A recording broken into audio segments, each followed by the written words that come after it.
Ay, si Pulong. Tingin ko si Pulong natatakot. Natatakot sa Congress. Oh. Natatakot siguro si Pulong kay Martin Romualdez, mga kababayan.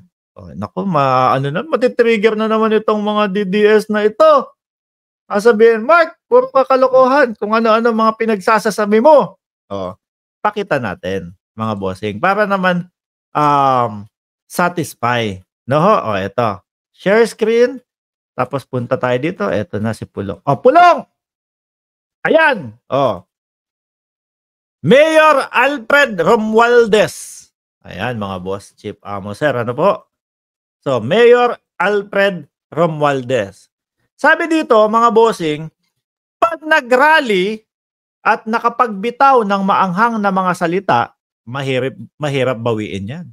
Kagaya na lang po nung sinisigaw ni Duterte doon, mga kababayan. Nagmukhang, sorry, mga bossing, ako sumusuporta ho kay dating Pangulong Duterte dati, pero eto, straight, doon sa mautog rally nila, no?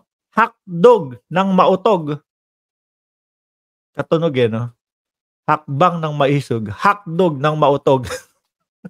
Doon po sa mga rally nila, doon sa una, Davao, ano sabi niya? Meron tayong bangag na presidente. Ang presidente natin nasa listahan ng PIDEA. After ilang oras, sabi ng PIDEA, walang ganyan. Walang katotohanan yan. Nung sa Cebu na, yung pagkasunod, biglang bawi si Digong. Sabi, ay, baka tigihin naman ako ni Marcos niyan. Wala akong sinabing gano'n na bangag o nag-addict ang ating presidente. Baka ano lang yun. Antibiotic lang doon. Mahirap yung mga ganyang biglang laban bawi. Tapos sigawan ng mga DDS. PRRD sa Senado! Kung talagang nire-respeto nyo itong mama na ito, si PRRD, di ba?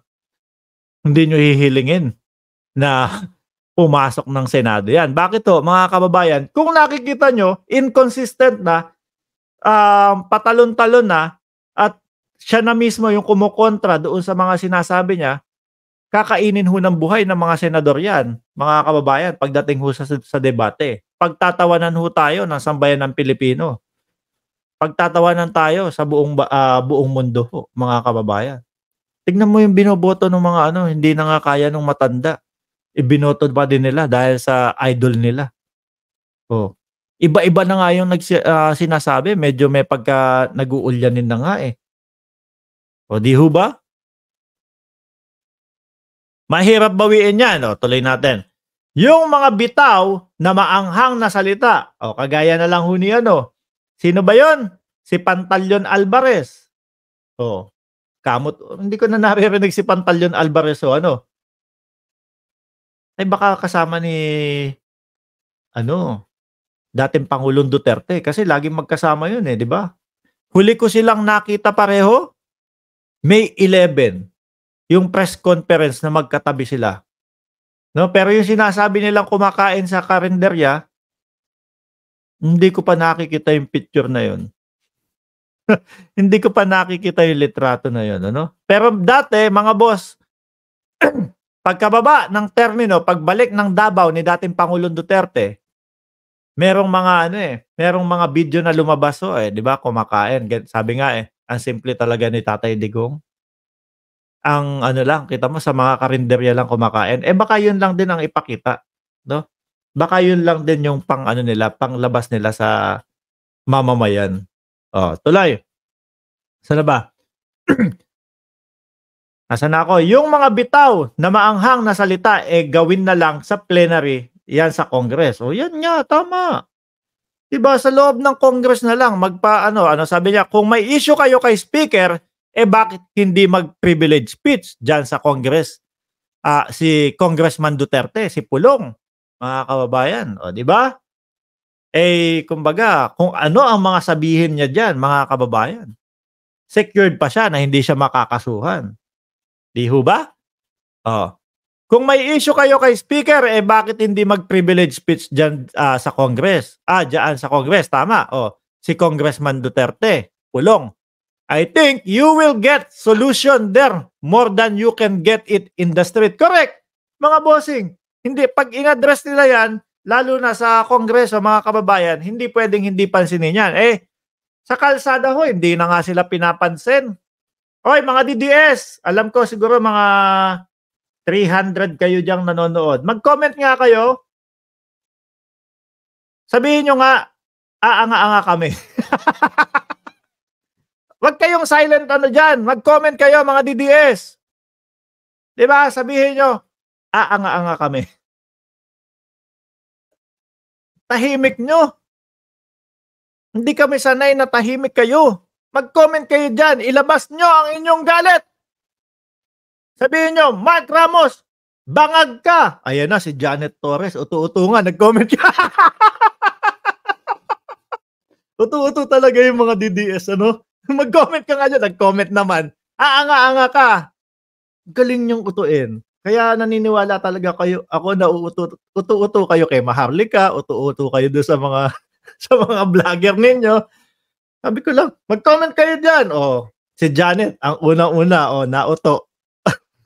Uto-uto ka, Janet.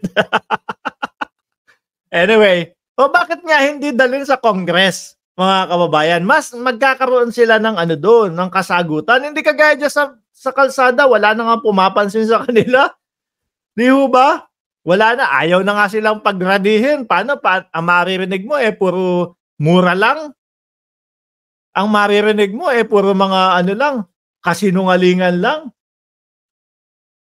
Eh, ano tawag dito? Pinagpipilitan yung mautog nila. 'Di ho ba? Pilit ng mautog. Oh, wala namang nakikinig na. Paulit-ulit lang yung mga sinasabi. Sabi ko nga sa inyo, para makatipid kayo diyan sa mautog-mautog ninyo, ang gawin ninyo, kung ano yung sinabi niyo doon sa Davao, i-play niyo na lang, 'no? Sasabihin sa SMNI, "Mga kababayan, mga kasamahan naming mga uto-uto, manonood tayo ng magpi-film showing tayo dito sa channel ng SMNI, 'no? Ipapalabas natin yung mautog kasi eto din yung sasabihin namin sa mga susunod na mautog." Ayan, oh, 'di ba? At least kumita kayo sa YouTube channel ninyo. Pangalawa, less gastos pa. 'Di ho ba mga less gastos pa. Oh. Eh, kayo, eh, ang dali niyong mauto, eh. Oh, mga DDS, wag kayong ano diyan, ilabas niyo yung galit ninyo. Mag-comment kayo diyan. Sabihin niyo, "Bangag ka, Mark Ramos." Wala na magko-comment diyan. Nadala na mga kababayan. Anyway, dumako tayo. Ayan, bakit tayo ni Pulong dun sa Congress?